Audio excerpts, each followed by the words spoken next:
I recently moved into a quiet, old house at the edge of town.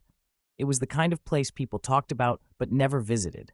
The rent was cheap, and I didn't mind the creaky floors or the overgrown yard. It had character. But soon, I realized something wasn't right.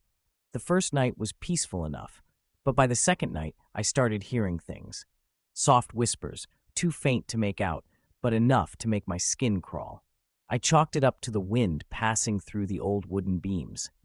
By the third night, the whispers became more distinct, words I couldn't quite understand, but always coming from the walls.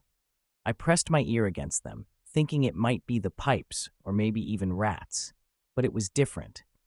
The voices seemed to echo deep within the walls, like they were coming from a distant place or another time. One night as I lay in bed, the whispers grew louder, almost frantic. I couldn't sleep. I followed the sound, leading me to the basement. I had avoided going down there. It was damp, smelled of mold, and the light flickered ominously. But something drew me in. At the far end of the basement, I found an old wooden door I hadn't noticed before. It was half hidden behind stacks of forgotten furniture and boxes.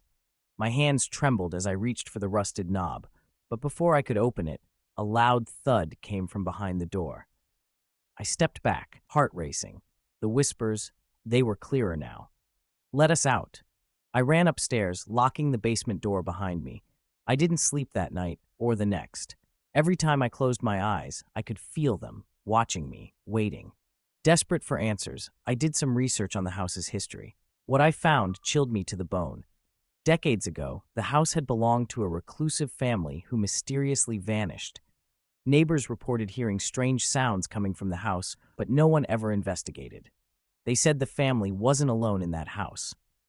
I knew I couldn't stay there any longer. I packed up my things, ready to leave, but as I reached for the front door, the whispers returned, louder than ever.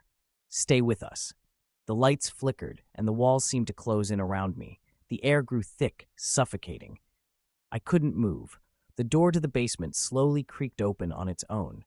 And that's when I realized I was never going to leave. The house had claimed me. I am the whisper in the walls now.